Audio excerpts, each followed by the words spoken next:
Welcome back to the late night show here in the FCS. As always, a pleasure to be here. I'm Chase, joined by Tenny, and later in the evening, perhaps Danny. Who's to say?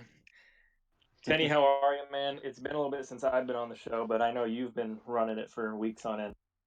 I mean, it's been good.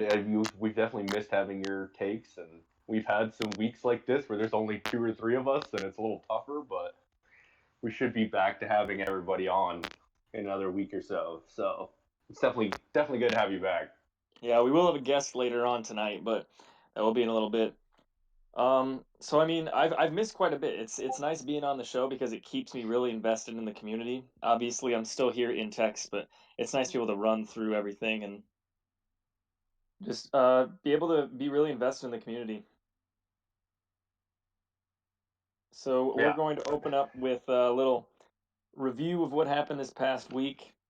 I'm pretty sure all top four teams went down this week, and I don't care to talk about the first one, but I'm sure that everyone would like to hear about it. It's been a bit, man. It just feels so long ago. I think it's because we just finished the game so early on in the week, and now I'm gonna relive one of my worst nightmares. So, number one, Northern Iowa fell to unranked Austin P. I'm trying to pull up the score here. I want to say it was 28-24 was the Yeah, it final. was 28-24. Yep. I don't know how closely you followed that game, but it was pretty close down to the wire. We traded touchdowns back and forth, and I got down to his couldn't tell you what yard line, but it was either close to his red zone or right inside it. And stalled, went four downs and could not get the first, and he got the first down to clinch it. So AP starts. Geez, something's stuck in my throat. AP starts 2-0 here, and I fall to 1-1. I don't know if you tracked much of this game, but the first of many upsets this week. Yeah, I followed it some. Obviously, being one of your games and one of the high ranked matchups. Um, I mean, I don't have much more to add other than what you said about, just your final drive stalling out. It looks like it was at the 24-yard line and you threw a Yeah, so pick. right outside there, yeah. And it was So, just a little like dive into like philosophy and such. I was thinking of going for two prior to that to make it a 3 point game, and then if I missed, it would still be a 5 point, and I would still need the touchdown. But I ended up settling for one. We've gone back and forth about this, like with that 300 differential, whether it's worth it to go for two on every time. But then you get into the focus of like, well, what if you miss it in a very crucial scenario? And so, what is your but take on that, Tenny? Do you always kick the pass? You always kick, or is it more situational, or what's your take on it? I mean, it's mostly situational for me. I've gone for two a couple times in the past, and I usually like end up scoring less points. But I could see in your game where that would make sense, and if you had gotten that 2 point conversion, all you would have needed is a field goal. Right, and being at the like Um, you said, 24 or something like that, 23. yeah, I mean that's not a gimme field goal, but that's a pretty good chance from there. I Exactly. mean, obviously you probably still would have been trying to get closer. I think what turned me So, off from going for two, or at least like sporadically going for two, where like it doesn't make points sense, was in the conference title game last year against Dayton. I scored to go up. I want to say maybe I don't know 6 or something like that early on, and I felt I had a read, and it was like a 480 diff, and I'm like, well, that was bad, and so then I just went the whole rest of the game having lost a point that I should have had, and I just had such a sour taste, and so maybe that's the reason I don't do it, but that was at least my yeah, justification. it's definitely one of those if you feel you have a read, you better hope you get it because then you just regret it the whole rest of the It's game. like an onside, yeah, it's like one of those sporadic onsides. Or mine is like I can't remember who it was against, but I went for two. So I was up 8-0 to start a game, and then the next time I scored, I went for two again and lost it. So I basically lost the advantage I had because I was feeling Right, confident. feeling gutsy. It's kind of like the Oregon strategy in FBS a few with under Chip Kelly. They would go for two every first possession, and if they got it, they just wouldn't go for two again. And But they just like they would they have would that get point. it, but they would get it like 90% of the time. Exactly. And Like so like they're just they are up 8-0 or 8-7 or whatever, and they just have that extra point just to have in their back pocket. And it's such an interesting strategy. And then to never go for it again. I don't know. It's interesting. Anyway, we talked a lot on more strategy than than actual Yeah, a results there. But little number tangent. one fell. Number two, remind me here who number two was. I Was that Penn? Or was that UC Davis? Of course, UC Davis fell this week. It was 24-14 to Southeast Missouri. I didn't track this one as much. I don't know if you did. I know Danny was on this one quite a bit, but it was 24-7 in the late stages, and he ended up scoring to bring it back. Yeah, well, and it was 14-14, or 7-7 at halftime and going into the fourth quarter. So it was a tight game until SEMO opened it up there in the fourth quarter. And to remind some Um, of our older people, this is a new SEMO. This is not the one last year that made the playoffs and fell early, or was close to making the playoffs but didn't get in. yeah, well, A new SEMO coach had a from couple Germany, I coaches believe. last year. Yeah, he's from Germany. So, From Germany, so like you said, scoring 17 in the fourth on arguably the best coach in FCS, at least at that time. It wasn't reflected in the rankings per se, but a lot of people thought it should have been because a lot of those votes went to Sac State with some yeah, confusion going on there. He's the only active coach that was in the title game last year. One of the only active coaches that was in the Final Four. So I mean, very good coach. Only putting up 14 against a new coach. Kind of an early talk about like look ahead to one of our topics later is what's kind of going on with some of these top teams and how do they fall? And is it really like obviously it's just a numbers game, so that has to be the justification, but kind of weird to see top four teams yeah, get each week. And we've seen it back to back now. One of the best teams just in terms of elo, in terms of stats, is now 0-2. And you can honestly pick which one of those 0-2 teams you think I'm talking about. So now you go to number three. That was that was Penn, the one 10. I just talked about. That was a very good game. That one, Yeah, that was like the birth of the close game, pingable. yeah, like that was a great game. Came down.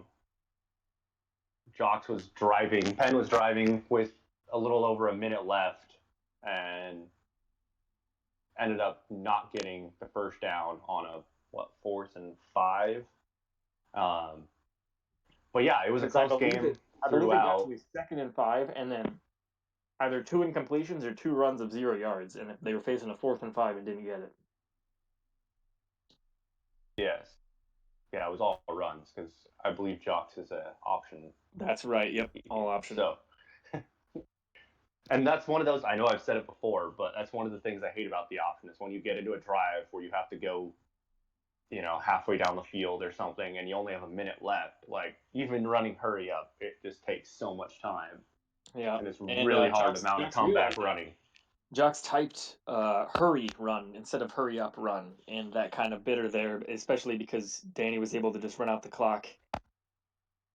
It's obviously with that option, like you have to rely on the fact, like you have to get that first down, or else you're hosed. With spread, if you turn the ball over there, you instead of losing 2 minutes on that drive, you lose 30 seconds, if that.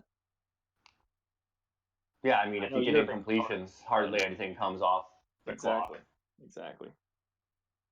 So that was another one another top five team that fell, and then rounding out the top five, is it was it Brady? Was that number four, or who was our number four that No, no, fell? Butler's number 4, Brady's number 5. There we go. So Butler stayed, and I'm trying to figure out. I can pull up 12-12 here to see the team that they beat. Played Tennessee State.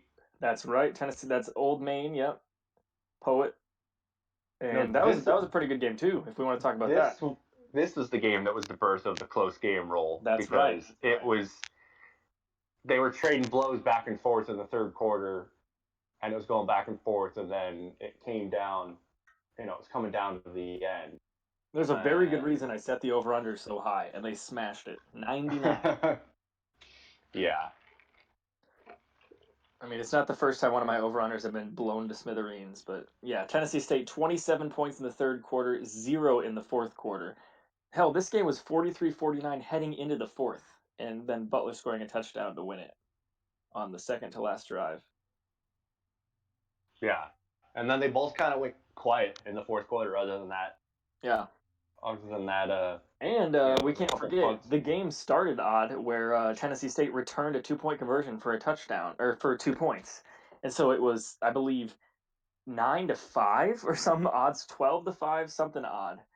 Well, the And first quarter score was 16-5, so 16-5, yeah. But it was some, there yeah, was before that, 9-5 or something ridiculous. And that was some fantastic scoregami action going on there. I can't guarantee it, but I bet 50-49 was an original score there too. yeah, I'd be willing to bet that one Yeah. in. And then we witnessed to round out the top five, Mississippi Valley State take on his old team, Drake, and in stunning fashion, gave up 39 points to lose by a pretty hefty margin, 18, 39-21. I didn't see this coming because early on, Drake looked like they were ready to quit. Looked like they were going to, because I'm pretty sure they dogged once, or if they Yeah, didn't, they got so very it's close to it. the game started off with a delay of game, so it was 8-0 Mississippi Valley, and then after he got that ping, he started playing and just started playing lights out. Well, So correct me if I'm wrong, but I believe Brady blocked a punt and he was going to quit after that. was it? I don't remember the Because I know exact. that was around the time that two coaches were pinging Baba or DMing Baba saying, I don't want to play anymore. Give someone else my team. And I don't know if Drake was one of them, but very close to a dog, very close to giving up on the team because MVSU had a pretty decent lead, or at least just hadn't given up any points. And then, like you said, 39 just exploded off the page. Definitely have to look out for Drake because are they 1-0 or 1-1? Because I believe their last game may have not counted. They're they were 2-0. yes There you because they were go. 1-0 in that game. Yeah, and Brady had 6 turnovers in this one, 4 picks and 2 fumbles. Missed a field goal as well, just to rub some salt in the wound there. Kind of glad he's not here while we're talking about this one. I mean, I would have rather not been here for that first game, but Yeah, so Drake week one beat Howard 29-0. that's So right. I But know that was it's because it not the was same Brady. coach. Yeah, I was saying, and now turn around and they play Brady, and Brady loses. So man, what a turn of events there. And yes, you are right. It did start 8-0 based on a dog. So geez, Brady scored in the fourth quarter just to try and make their score a bit closer. Anyway, getting off that train, are there any more big games that jump off to you that weren't necessarily top five upsets, top five teams falling, but very close games, ones that we should zoom in on? um, I don't know. I'm trying to. It's been so long since most of the games ended, and we talked about a good portion of them last. That's true. I wasn't here It's on a that one. lot I did listen back, but there were a couple because we really good talked ones. about the Campbell Idaho State game. That was a close one where I just Yeah, came up a lot of short the in the ones end. that we didn't talk about, or you guys didn't talk about last week, were the ones that hadn't finished. And ironically, a lot of them were blowouts. Like Alabama State Valparaiso, 56-9 was the final there. That's the worst loss that an NBC team has taken by a very large margin so far. Yeah, And now we've also seen Hampton and Howard officially start 0-2 as both of them lost in the second week. Hampton falling to San Diego and Howard falling to Eastern Kentucky. Your boy's yeah. back. Just There he is. Welcome in. Whew. We're just wrapping up this last week, the games, and we are pretty much ready to look forward to some of these really good week 3 games as we kick off conference play. Sweet. Excuse me. there's not a whole lot of other games that jump out that we didn't Yeah, talk I'll about say if last there's week. one thing that I need to have everyone in FCS know, it's that my brother has the same record as I do in FCS, and he has not finished a game yet. And he just gives zero fucks. He gives. I literally one time I had to message him, Logan, please, dear God, play your numbers so you don't get a dog. And we're now both 1-1. So who needs a good out of conference? Just don't play at all, and then you'll be 1-1. Anyway, Danny, Tenny, are you ready to move on to looking forward to this next week? I am, indeed. All right, I'm trying to figure out the quickest way to find the schedule other than like I don't think 1-2-1-2 has anything. No, they don't have the schedules, but if you go to Perry or The Perry sheet, bless. I know, right? The schedule also will have it. It's just not going to be as updated as Right. the season goes on. Uh, And it's not as easy to look at as mm-mm. the 12-12, but you What can. I did catch a bunch of errors though, so the Perry sheet should have all the right teams.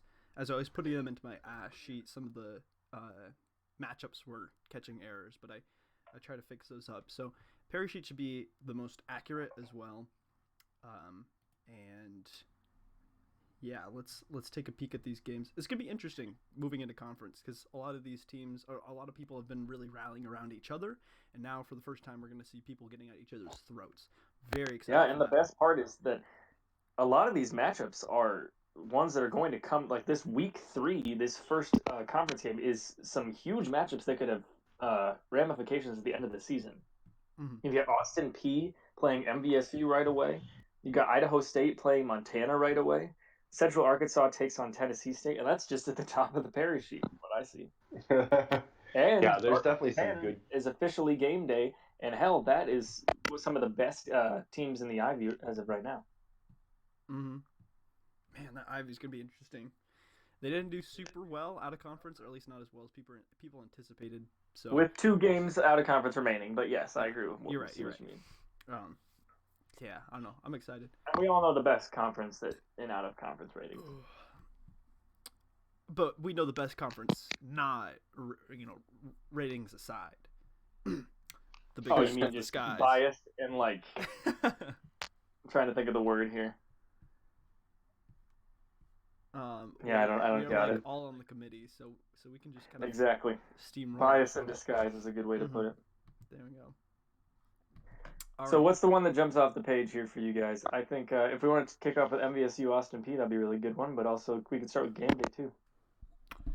Um, let's hang on to game day. Actually, I feel like that'll be a good one to clean up with. Let's do Austin P.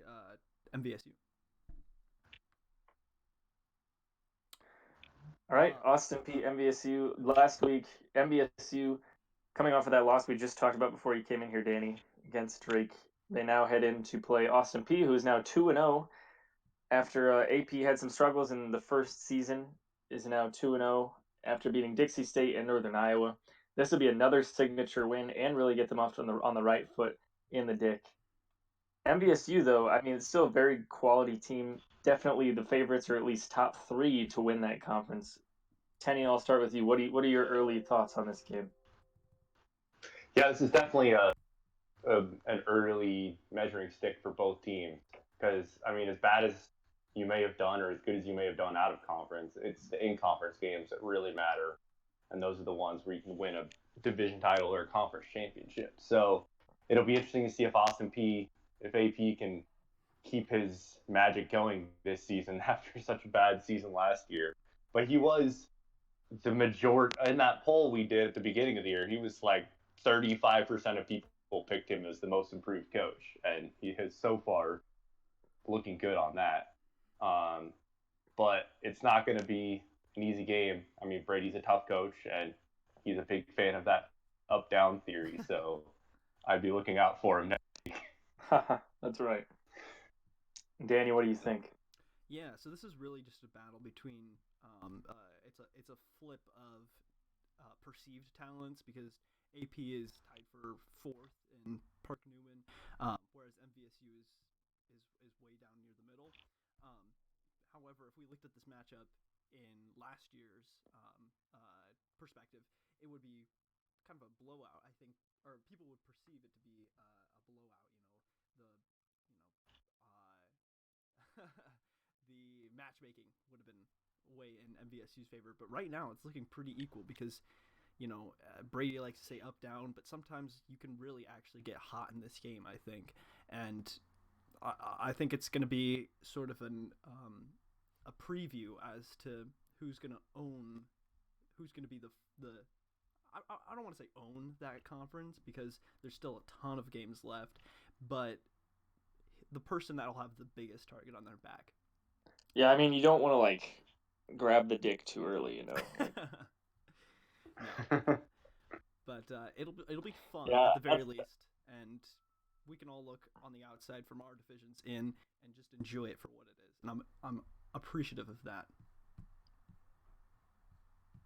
Absolutely. I mean, I'm looking at some of these other Delta Intercollegiate Conference games opening up. That looks like the best one.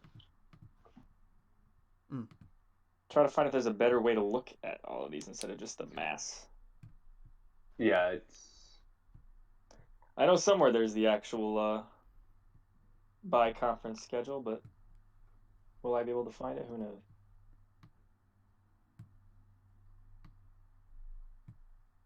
Anyway. Yeah, what's the second game we want to look to? You want to go straight to game day, We could do or do you game want to day. save it? I'm just trying to. It's.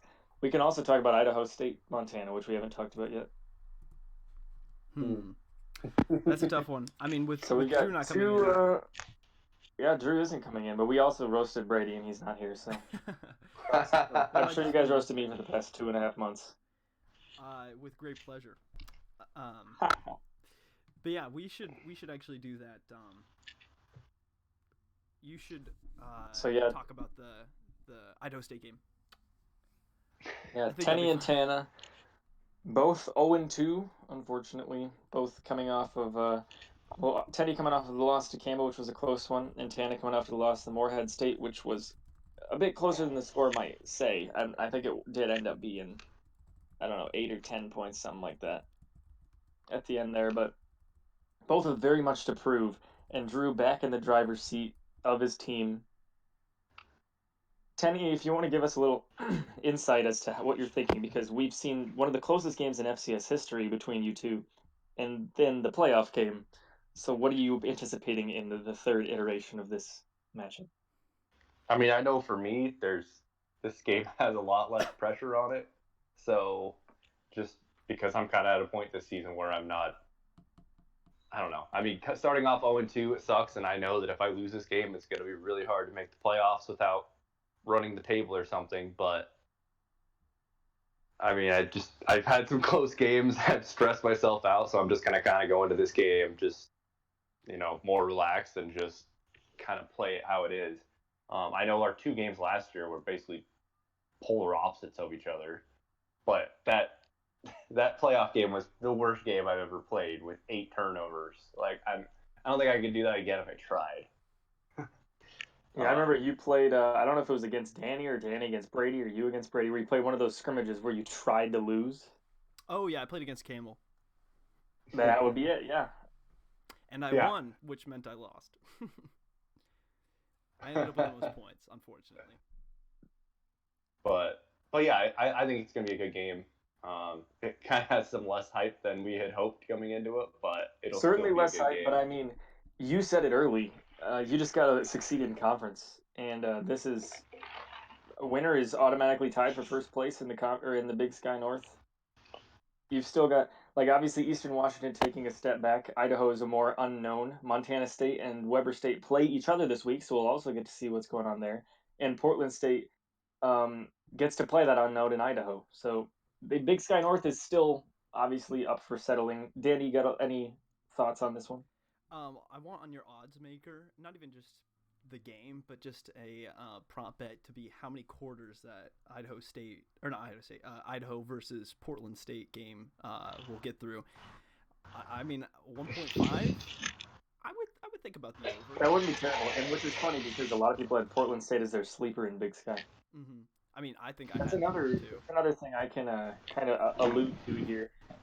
First of all, I don't know if Boomer's in here. Yes, I am making the lines this week, and yes, they will be out relatively soon. It's probably going to be tomorrow, but they're going to be out.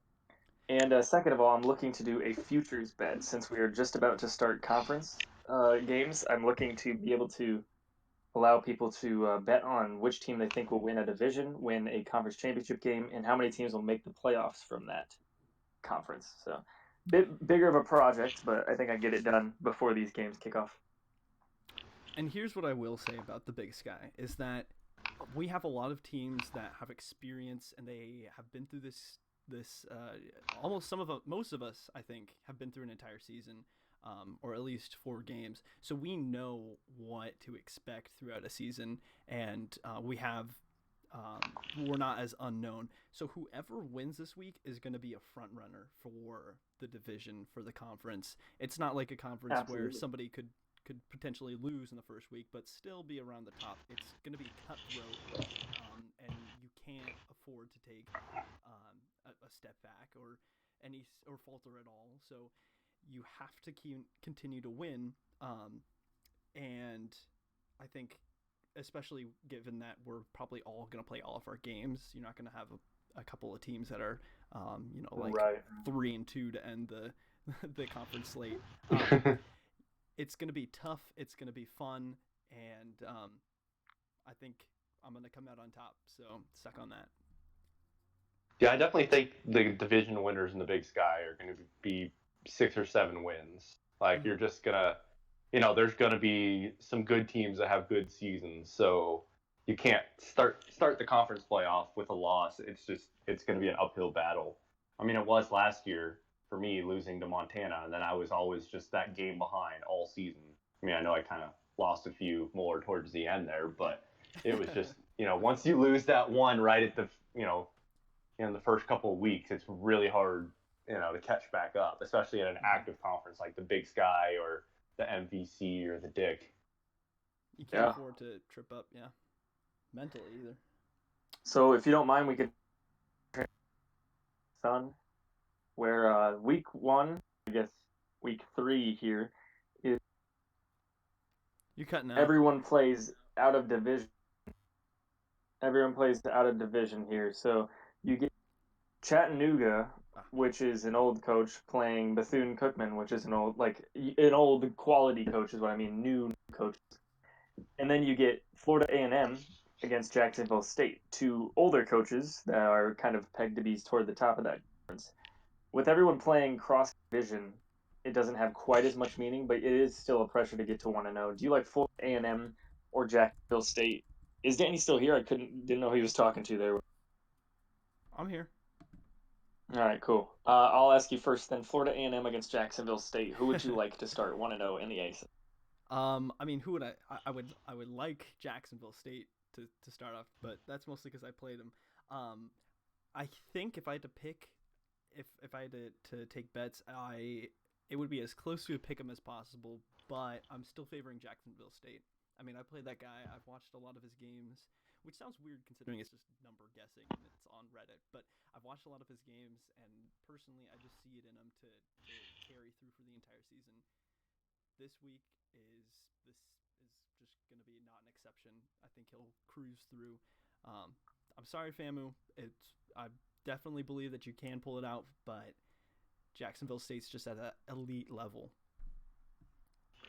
And I'm pretty sure that both of those coaches are 2-0. I know Famu is 2-0. I'm not sure if Jacksonville State. Yeah, they beat Princeton and you and Danny with. But it's all good. Yeah, that's a fantastic matchup right there. Now looking at the records and looking at what they did out of conference as well. Tenny, any thoughts on this matchup? Yeah, it's definitely a solid matchup to start the season. I think I have to side with Danny though and say that I would favor Jacksonville State in this one, just because he's an experienced coach. He had a good season last year, and he started off very strong this year with 2 good wins. And he looks to take that into conference play again. I know anyone can win any game, but if I had to put money on it, I'd be going with Jacksonville State. And you will be able to put fake money on it. So in the America East, which we've all dubbed kind of the conference of MLR, where everyone's kind of transitioned there to those open slots, we get a barn burner right away. Bryant plays Albany in the first matchup. I know the records don't speak highly of this matchup, but in terms of just notable coaches, that's a pretty good start right there. And then you get Rhode Island against Stony Brook as well in terms of good coaches. Any thoughts? I'll start with you, Tenny, on these America East matchups. I mean, yeah, it's going to be interesting to see how the America East does this year. It's been I guess it was still a fairly active conference last year with Naki and Keogh and Poet, but it seems more active this year and to have some better coaches. I know they haven't started off the strongest in out of conference play. I think they have one of the worst conference records down there with the Big Sky, but I still think that they have some great coaches in here that are gonna make some noise this season. But yeah, I would say that Bryant Albany game is probably the one to keep an eye on this week. two of the more active coaches in the FCS, and I mean, Albany's going to get a win eventually, but no, no better time than to get one against Bryant, which is still weird to Bryant is a good team. Yeah, Bryant is like a juggernaut top 5 program. See, this matchup's interesting to me because initially coming in, I was thinking, oh yeah, no, it'll be a close game. But then I just checked and I forgot that Albany got clapped by Incarnate Word 40-12 this past week, and Albany had a close loss to San Diego, who's going to be a top 5 team when the rankings come out. But the matchup this week might not be as close. Of course, you have to remember that Bryant did squeak a win off of Boise, who was playing as Sac State. But regardless, as I've said with just about every matchup, it's kind of my idiosyncrasy this week. It's going to be a fun game, and I'm excited for the banter, most of all, because those MLR people, yeah, absolutely. You guys know how to party, so I'm excited. So doing a little transition here, it's hard to find fantastic matchups in the Southland. And really, it's more of like a broad picture. Like, who do you think will be the team to beat? Incarnate Word is the only real one up there in terms of ranking, but a couple have jumped out. Nicholls State had that good win against Hampton in week 1. Lamar obviously made the conference championship game with a losing record last year. Sam Houston State just took an L to my brother. What do you guys think of the Southland as a whole, not necessarily matchup wise? Is Incarnate Word just the team to beat? It's tough to know. They're also in the same same division as Houston Baptist, who's Jags, right? Yeah. So I don't know. Who has gotten off to a good start this season? Surprisingly, those Utah boys. All right. But yeah, I think it's going to be a tough one. Personally, I mean, I've always got to root for my boy Prairie View A&M, even if I don't even think he's the same coach remotely. But what is the division names here? I guess they aren't listed as far as I don't think we have it. I think it's North and South. Okay. All right. Well, the Texas, Louisiana, which it used to be.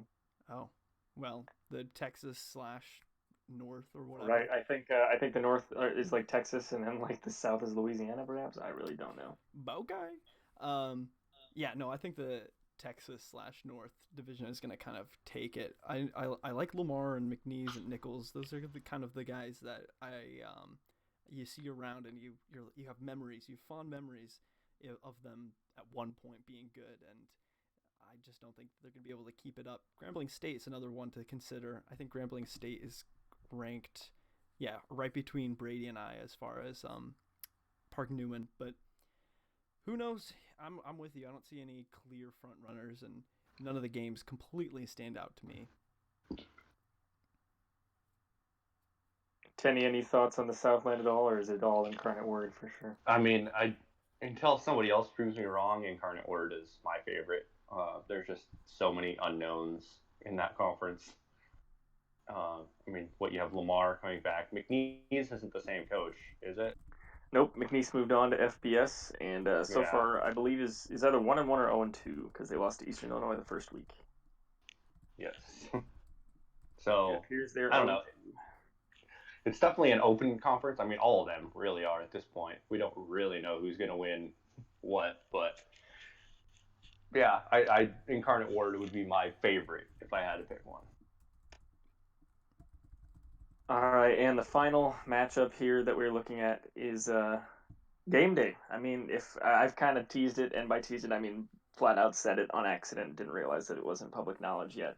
But Penn taking on Dartmouth. Dartmouth, who we're not sure, like the rankings have not come out yet, but Dartmouth has 2 statement wins to start the season and one of the best defenses, just in terms of statistics, of course. There was a very different game played against Montana than there was against Savannah State. But then Penn with a quality win by 10, just beating that 9.5 spread against Campbell week 1. Sorry, Tenny. And then week 2, falling to Montana State in very close fashion. So this will be one to really kick off the Ivy. The Ivy has a down week in terms of great matchups in the actual conference, but this one is the one that everyone's going to be looking at. And honestly, if Dartmouth wins this one, how high do you guys peg them? If at 3-0 with a win over Drew, with a win over Jocks, and a win over Baba. I mean, I already have them fairly high, top 10.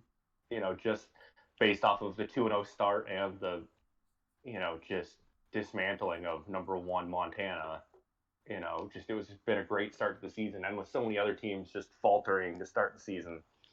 I mean, Yeah, you I've got gotta. a I've got a slot Dartmouth right next to Jacksonville State in terms of coaches that we knew were a very good coach, or at least like above 500 coach last year, that just turned that corner and became like close to elite this season. And if you just look at the first 2 weeks, resume wise, those two are some of the best teams in in like FCS.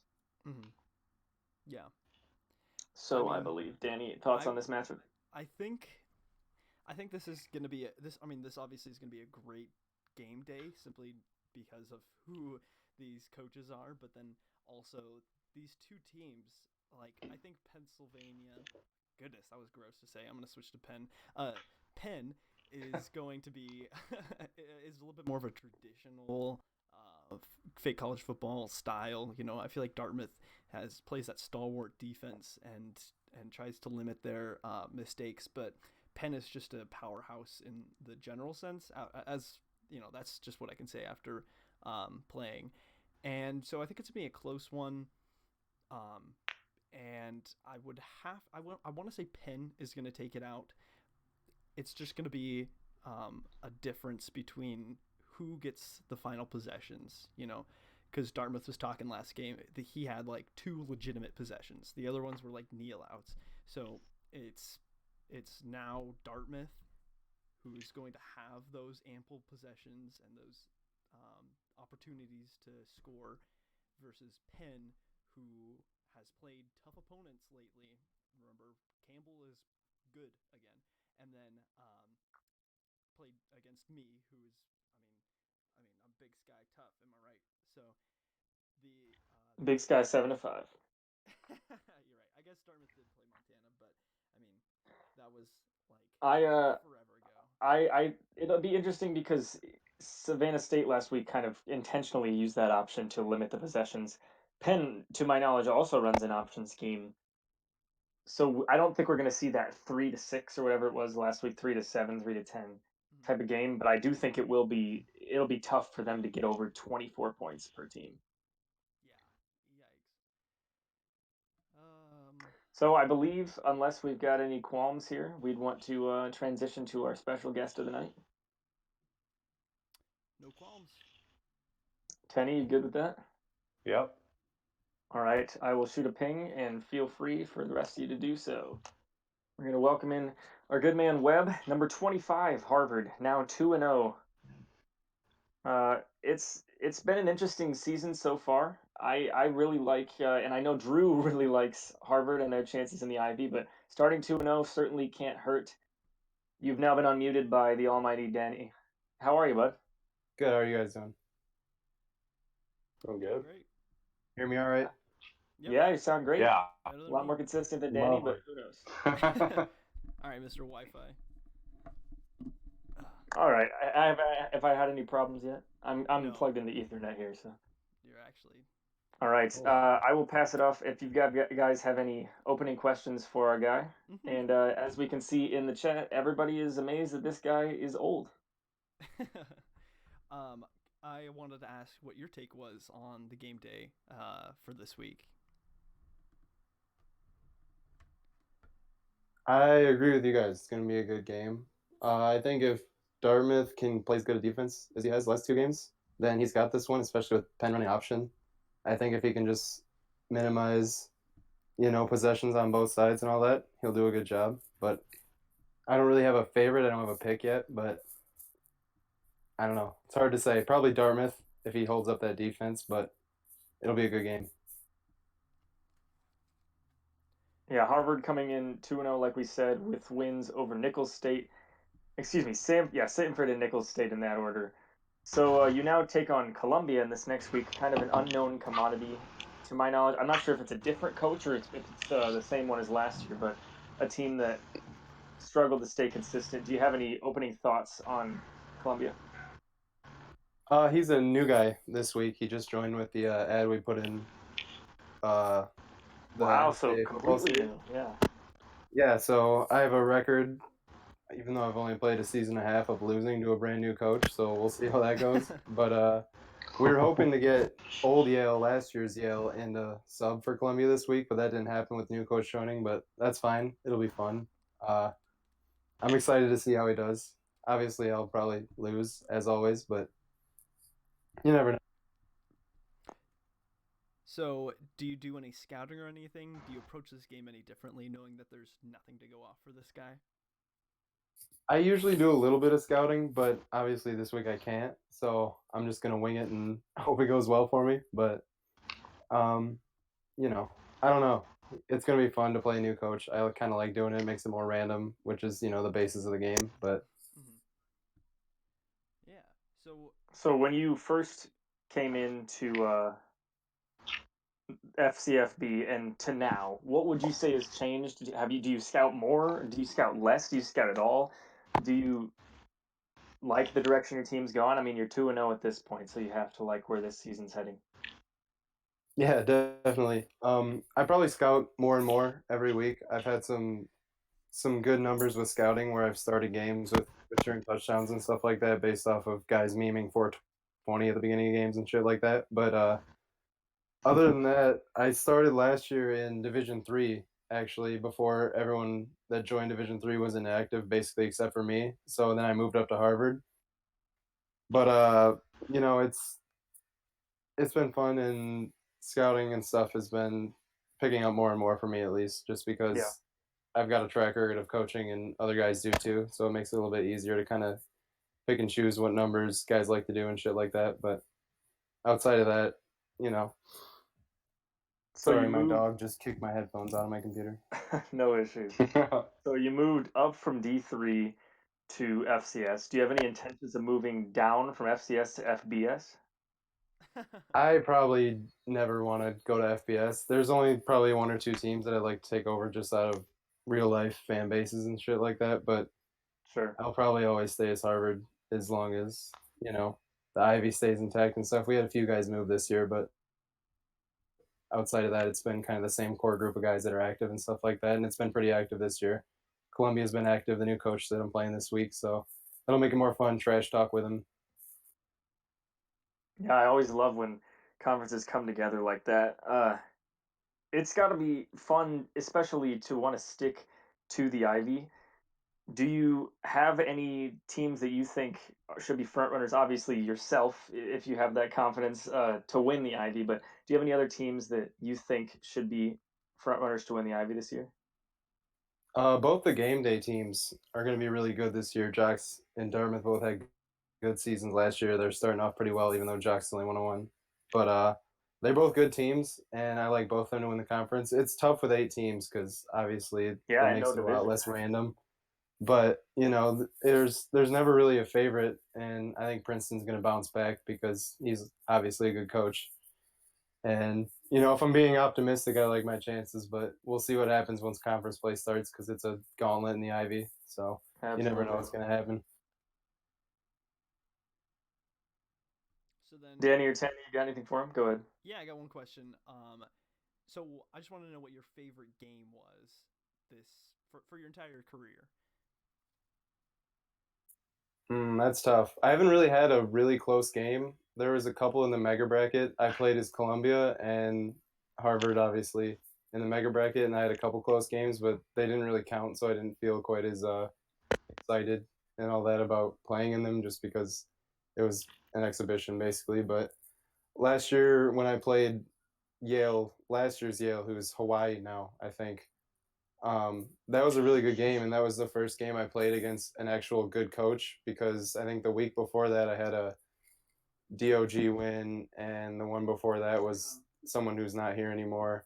So that game last year with Yale, I lost by 10, I think, but I played it really strong, and it was close up until the end, and so that was probably the favorite game that I've played in since I've been here. Nice. Well, I think that's all the questions I've got. Yeah, I'm not sure if Tenny's got any here. Yeah, I don't have any other ones. Sounds good.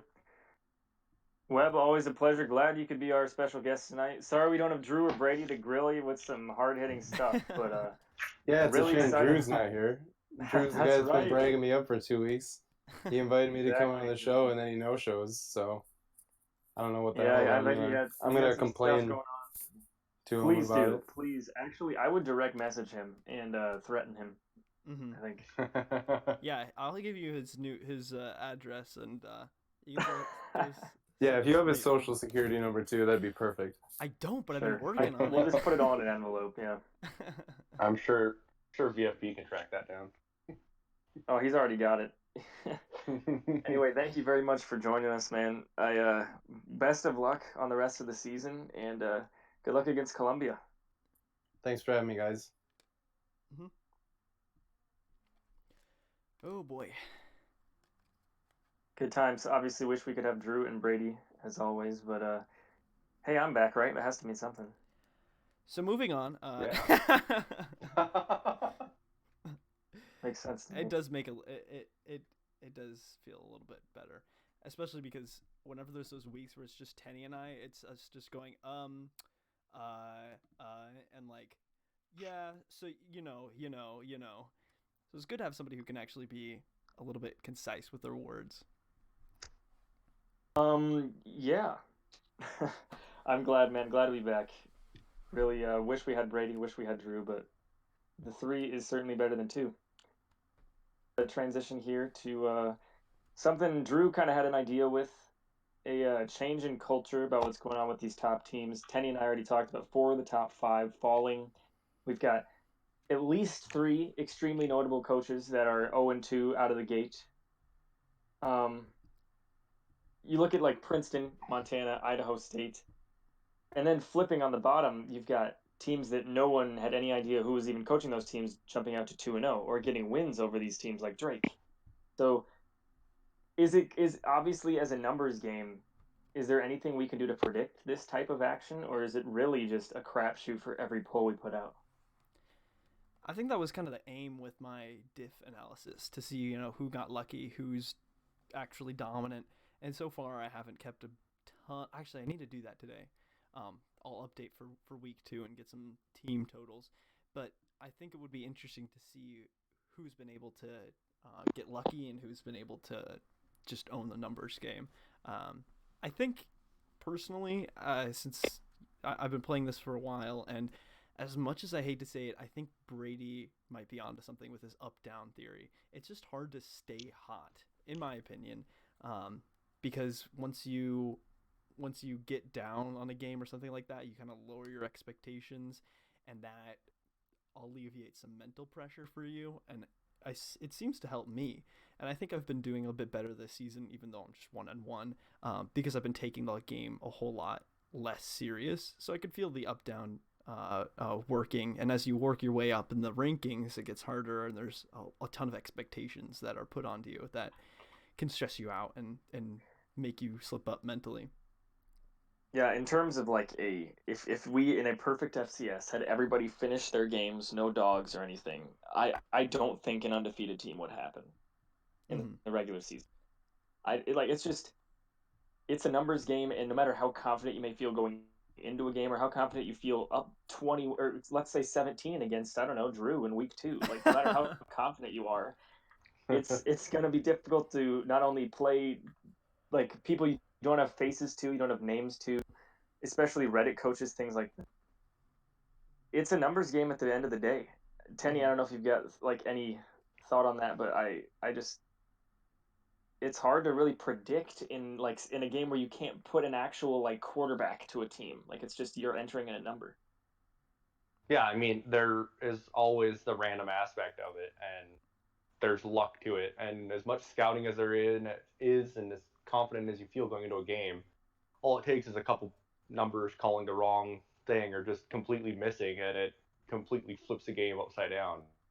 I agree with you 100% that I wouldn't say we'll never see an undefeated team, but it would be very difficult to do. I mean, knowing like normal college football, you see it almost every year, but just there's just too much of a random aspect. That's why I think it was so insane that Bryant went 0-12 last year. Like to be that consistently bad and to lose every single game. I know it's probably easier to lose games, but still, like you think they would have gotten lucky at one point and snuck a win from somebody. Yeah, that's the thing. That team finished, or at least had a possession. I know that's very different, but had a possession in every game they played. And they weren't one of those teams that had 8 coaches. I think they only had 2 or 3 coaches. Yeah, it It's wasn't. yeah. Yeah, they had a couple coaches that played like 3 or 4 weeks. Like there was a guy who went 0-7 and then quit, and then there was that like famed dude that came in. He's like, "I'm turning this program around." Got to 0-10, then quit himself. Like it's a hot seat that only VFB could take. They'd be 0-2 if it weren't VFB. I don't know. I think that actually is interesting because that's kind of not an intentional rebuttal, but it is a little bit of a rebuttal to the pressure thing. I guess maybe not, because when you're an undefeated or when you're a winless team, if you kind of have the expectation to eventually win a game, so maybe not. But what I will say is that I think that like for a lot of the teams, will at the top, the teams will scout and they'll try and do a little bit of research, and then that's good. But all it takes is your opponent just calling a couple random numbers a game, just license plate or asking a friend or something like that and Like following the through with interstate it. you're driving on, right? Yeah. And then all of your scouting's messed up. Not entirely, but especially if you go off later trends instead of or more recent trends, then for a couple of numbers you're picking Sure, something sure. based off something that was just completely random. It's interesting to me because I've tried to negate that in my own scouting, but it's never completely possible because you never know what was a clear intention from a team and what was just something they came up with on a whim. So I agree with you. I think it would be incredibly unlikely that we would ever see an undefeated team if everybody's playing all their games all the way through. And if we ever did see an undefeated team, I would put all the money in the book to see them lose before winning the playoffs. It's just to go what would that be? 13-0 through the regular season, and then 5 playoff games, 4 playoff games. That'd It'd be be four 17 and playoff 2. games. Yeah, Mm-hmm. 17-0 because they'd have a bye presumably. So good Like, God. I mean, I try not to I do mean, unless gambler's they went fallacy, undefeated but in like California or the Carolina Conference. yeah, the CFC. I think like I love to try and avoid the gambler's fallacy, but I would bet against them most games, especially when they're going up against people who are going to play their whole game. Hmm. Well, I mean, Dan, we've talked about last week. We've talked about this upcoming week. We've got a Drew in the chat, but not in the voice, unfortunately. We had a great interview with Webb. And now we've talked about a little philosophy, which we always have to spice in, especially if I get in here. I kind of just talk about 2 point conversions and all that bullshit. But do we have more between the 3 of us here? 3 Musketeers, 3, whatever you want to call us, Stooges. Well, if anybody has any questions, I'd still like to answer a bit of questions. I know that's been kind of a I love favorite. that, yeah. Yeah. And in the Do it. meantime, while we're waiting for questions, I just want to. Oh, there we go. Why do you hate the Big Sky South? Tenny, go. Because it sucks.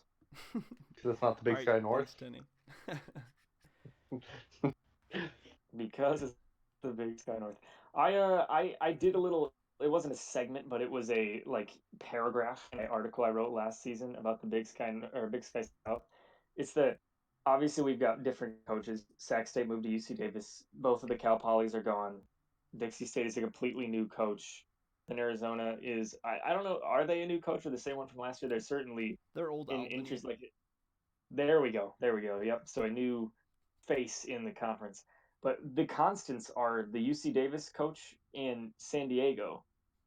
And it's such an interesting way to go about having a division because you could still point to teams and say, yeah, they should be good. Like Dixie State should finish 500 or above. But like in this whole conference, you get 3 out of out of division games. you never. It's all about how those North games fall. Are you going to play Montana, Montana State, and Idaho State? Are you going to play Weber State, uh, Idaho State, Eastern Washington? How it's going to play? Because you know you're going to get UC Davis and San Diego and Dixie State. So I don't. Yeah. I've got a lot of love for the Big Sky South, and I've got certainly got a lot of love for San Diego being able to have a good season. But yeah, I mean, how Tenny said it, it's not the Big Sky North, so what's there to talk about? Oh man. Uh, I do like that the Big Sky South is kind of. I mean, I don't like that they're carrying us, but I like that they're not getting carried by what 2 I and mean, 9 hell, Big a Sky Big North. Sky South team won the title last year, so and they That's played very true. against another Big Sky South team. Yeah, that Big Sky South. And they won the underrated. conference championship. Yep. All right. Thoughts on spoons? I like spoons. I don't know. I don't have an opinion. Definitely a fork guy. You think a fork? All right. You have to say knives now. You got to be devil's advocate. I mean, knives are You're pretty soup with pointless knives. if you don't have one. They have I at mean, least 1 point. Yeah, All right, but a that's fork my is the cue. most versatile. Here's the real question, and we can open this up to everyone in the chat. Do you eat your mac and cheese with a fork or a spoon? Not at all. All right. Danny is a mac and cheese lover. Yeah. Tenny, do you like mac and cheese? Yes. Everybody And do likes you I do mac it would and with a cheese. say everybody except for one in the server likes mac and cheese. I think And it's a would you pretty say you eat it with universal a thing. fork or a spoon? Oh, I eat it with a fork. Good man. If you have to eat mac and cheese with a spoon, it's too soupy. If you have to eat it with Just a saying. spoon, you're just waiting on your 5th birthday because your parents don't trust you with a fork. I mean, do you eat other pasta with a spoon? Exactly. No. Like, do you eat your like fucking ramen noodles with a spoon? Because that is impressive. If so, all right. What's our next question here? I can only talk about spoons for so long. Actually, I thought we could do the devil's advocate segment. I think as far as devil's advocates go, I think I have the most experience being the person that disagrees with everyone. So I'll let you guys give it a go. Just give me any opinion at all, preferably fake college football related, and give me your opinion on it, preferably the And you will popular argue the opinion, other side. and I will argue the other side. All right.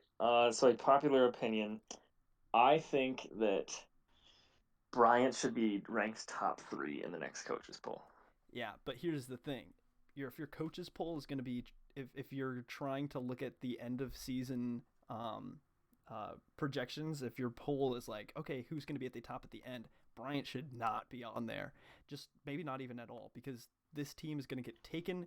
They are good. If a coach comes in and says, hey, I want to take a playoff contender, like maybe your brother, then you're going to point to Bryant, say, hey, they're in an easy conference, they're in whatever. And if they take that team, they could very easily tank it, especially in America East. That's getting better.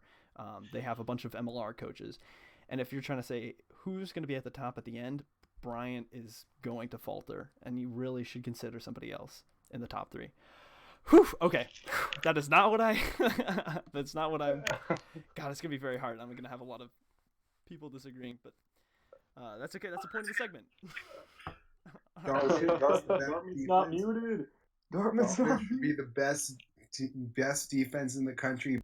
All right, he's muted again. All right. If you would like to type it in chat, you can do so. I'm gonna look through here. That was awesome. So Dartmouth's the best defense in the.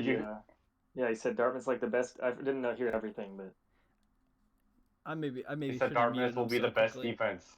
Dartmouth will not be the best defense. It's been so quick, and you've played a bunch of teams that. I mean, I guess it depends on what you're looking at. If you're looking at best defense as far as points allowed in totality or per game, not at all. I mean, you're going to have so many teams that are only going to play a couple of games or are going to play like one really close game. And if Dartmouth gets blown out at all, remember how big the sample size is going to be with 12 games. Eventually it'll happen. Eventually you'll regress to the mean at least a little bit. And if you have even like a 10 point per game, there'll be some dude who just comes in, plays Alcorn for a week, and wins a game, only allows 7 points for the opponent, and then really nobody else comes in or does about the same, and then boom, it's that team. And that's kind of why I picked Lamar to be the best defense last year. I felt like they would play a lot of teams that weren't good, but they had enough experience to keep them down. Am I quiet? I'll move. You're now very loud. I don't know what's going on. Maybe I should take off this pop filter. Maybe you should regress to the mean. Hey, stop being mean. Ugh. I'll be median. All right. Tenny, you can be mode. God damn it, he's retracted his mute. What a fucking lad. All right. All right, we have more questions in here. We've got why is Danny quiet now? That doesn't count as a question. I don't know. Maybe I need to get a new mic.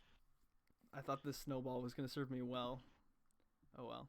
It's like literally the cheapest, quote, high quality speaker. Oh, now it's very loud. Actually, I can look at in my input sensitivity. I'm using my 6-year-old Apple headphones. Here's a question I have. Why does NDSU have Discord Nitro, but he only gets on like once a month?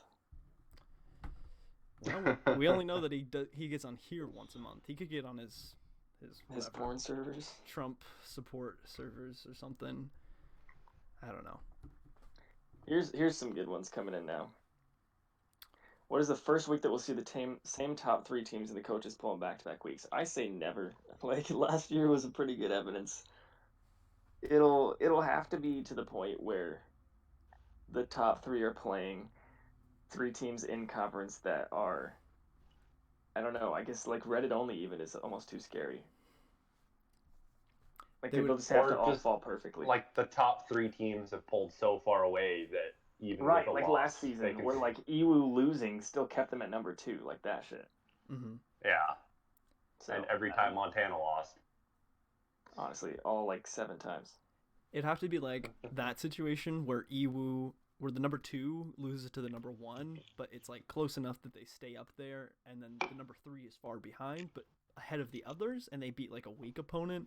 So it's like not enough to move them above, but you know, it'd have to be some interesting situation. So, what's your favorite ice cream flavor, guys? Chocolate chip or peanut butter chocolate, whatever. It's a good choice. Maybe cookie dough. It's a good choice. I don't know. I'm simple. I like just chocolate. Yeah, I do like chocolate. I worked at a Dairy Queen for 2.5 years, so I really honed in my like Blizzard flavors and all that shit. They have a salted caramel truffle Blizzard that was fucking fantastic, and I will get every time that I go there. What's the most popular Blizzard then? So it's actually funny. I would always associate Blizzards with like archetypes. So like a very mom Blizzard is a mint Oreo Blizzard. Like, older people would get Heath, which is funny because I really like Heath. Like younger kids would always get like Dilly bars, obviously, but if they got a Blizzard, it would be something like very simple, like M&M or Reese's or something. And then, I mean, just in terms of like really complicated shit, was like, yeah, I don't know. I could never get something that had like 8 flavors in it. Because then it's like when you color with like 7 colored pencils and it turns out brown. Or like do like you look in it and I'm about to flip this thing over for them and I'm like I feel like I'm like violating HACCP law to like hand this to this person. Like OSHA's gonna track me down because I put Snickers with like cherry dip. They're gonna close it down and be like, "This is a diabetes concern. Honestly, we can't have you." I come into work the next day and like there are cops waiting for me. Anyway, on to despite the fact that Campbell wants more of this content, we're gonna use Campbell's question here. Will the MVC continue to be the top conference now that they're playing one another? Kind of an interesting one. I mean, the Big Sky was the top, and then we played each other, but still stayed at the top. It's doable. What do you think? Yeah, I mean, it's kind of, you've played half your out-of-conference games now, and they're the best conference through out-of-conference, so, I mean, they're going to stay, towards the top, if not the top, but this is also why we moved some out-of-conference games later in the season to try and mix things up, so if, like, some other teams get hot later in the season or have good games late in the season, but as of right now, they're the top conference for me.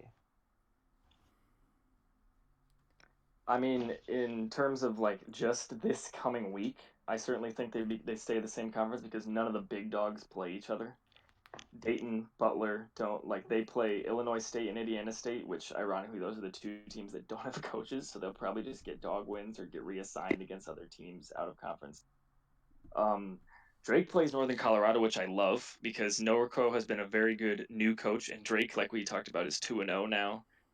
Um, I play Valparaiso, who just got smacked, so I'm kind of hoping the up down theory doesn't work against me there.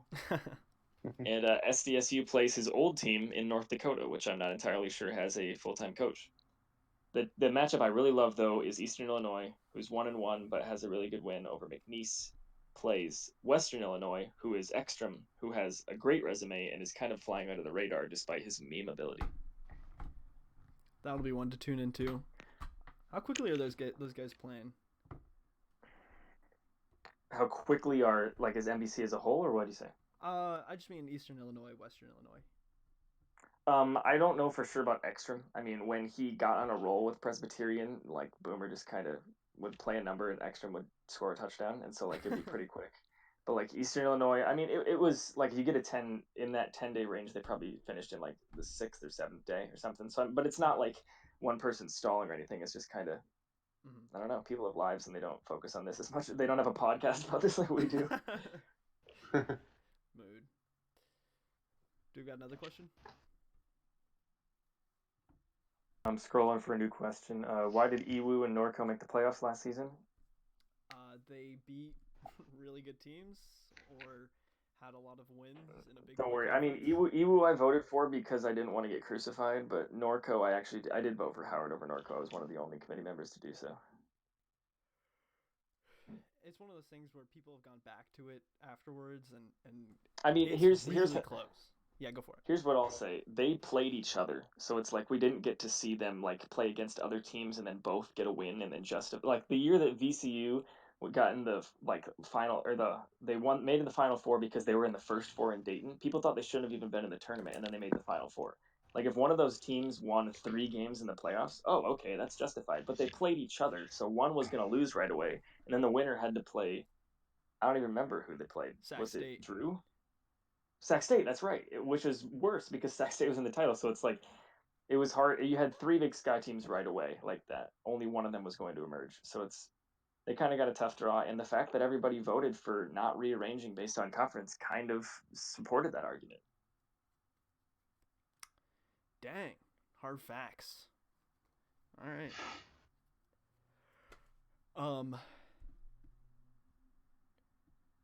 In tangent to that question, Campbell asks, do you think Norco leaving Big Sky had an impact or no? I think Tenny would be the best for this. I mean, it definitely has an impact because he's a he's not a bad coach. I mean, I think he's like 500 record all time, but he has beaten good teams. You know, he beat me last year. He beat Drew this year. Can't remember who else he beat, but it was like anytime he played a good team, he was. This is a good distinction. Actually, I need to ask: do you mean Northern Colorado the school or Northern Colorado the coach? Ed? The coach. The coach. No, oh no, I know you mean him. I'm just asking Campbell because it just says Nordco leaving the Big Sky, which could be either. Yeah, the coach. Okay, yeah, okay. Yeah, so which is funny because Norco is now in the. Oh yeah, I didn't even think about that. The NBC, yeah. Yeah, I mean, well, with having a new coach and leaving, it's not really. There's not really much of an impact there. But I definitely think losing the coach was definitely a good pickup for the Dick, and it was a loss for the Big Sky. But we definitely filled in with some good coaches. Oh, yeah. Frankly, I'm obviously glad that the team itself came to the MVC because it's nice to just add an additional team to your conference. It's weird. And we swapped SIU, which sucks because we lost. Well, theoretically lost Ekstrom. He came back in the form of WIU, but we got and be like and are like, wow, that like I'm rooting for that team or whatever, and then you're like, oh yeah, that's not in my conference anymore. Right. That's especially if they play an MVC team. Yeah. But it's interesting because Norco was so out of the way in the Big Sky in terms of geography, and now they're so out of the way in the MVC in terms of geography. Nobody wants them, the poor bastards. They just don't really fit anywhere. No, and yet, I mean, hell, I'm pretty sure they're 2-0 right now, so go on. Right. I know they won their first game. Yeah. Nope, they lost to Cornell 13-7, so rip. They're 1-1. Shit happens. Do we have any more questions, or should I go get drunk?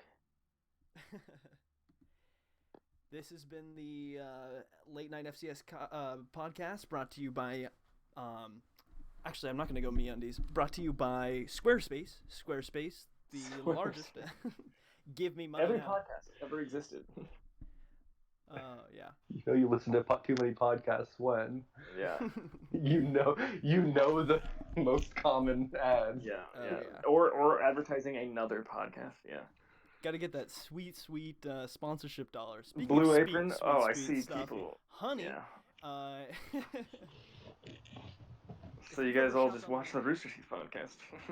Hey, RT Pods, Super Mega Podcast, Comedy Bang Bang. Or I'm trying to think of the other.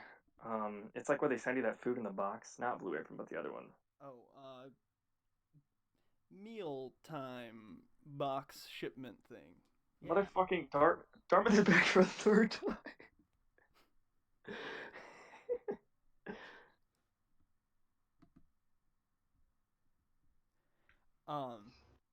Dollar Shave Club, that's another good one. Alright, well, it seems like we've run out of topics as well as questions. Should we wrap this up? But we're increasing our host count with Dartmouth in here. I think wrapping it up would be a good call. Next Monday, I'll be back in school, but I will be back on the podcast again. I don't know if that's a good or bad thing for all of you, but it'll happen anyway. Alright, and we